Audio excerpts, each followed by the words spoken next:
Mahigit kalahating milyong pisong halaga ng iligal na droga ang nasabat sa magkahiwalay na buy-bust operation sa Taguig.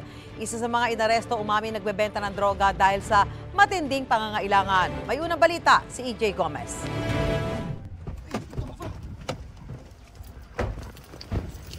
Bisa mo, Ton.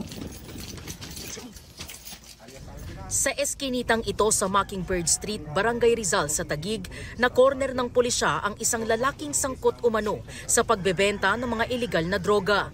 Nagpanggap na buyer ang police asset sa ikinasang buy-bust operation kahapon. Ikaw ay aming inuuli sa salang paglabag sa Section 5 and 11, Article 2 ng RA 9165, pagbebenta at pag-iingat ng illegal na droga. Actually, ito pong suspect po kasi natin, matagal na po itong minamanmanan kasi madami na pong reports na nakakarating sa atin, and even yung mga nahuli natin before, siya po talaga yung tinuturo. May marijuana ka pa? May shabu ka ba?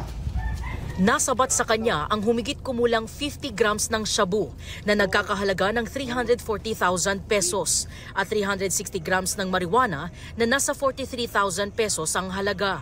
Ayon sa pulisya, nagbebenta rin ng droga ang suspect online. Meron din po pinapadeliver, ginagamit po yung ating mga delivery rider.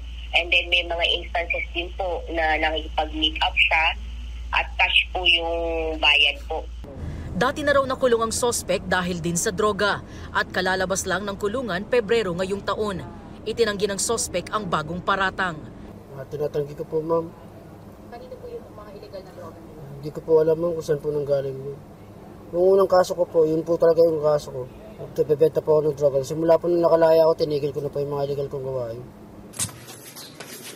Sa hiwalay na buy-bust operation, isa namang babae ang naaresto rin ng Taguig City Police sa kanya mismong bahay sa J. Ramos Street, Barangay Ibayo, Tipas.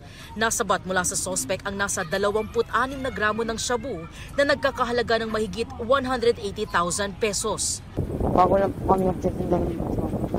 Saan lang po, lang pangangailangan lang. Nasa kustodiya ng Taguig City Police Station ang dalawang suspect. Naharap sila sa reklamong paglabag sa Comprehensive Dangerous Drugs Act of 2002. Ito ang unang balita. EJ Gomez para sa GMA Integrated News. Mga kapuso, para una ka sa mga balita, mag-subscribe sa GMA Integrated News sa YouTube. Sa mga kapuso abroad, subaybayan niyo po kami sa GMA Pinoy TV at sa www.gmanews.tv.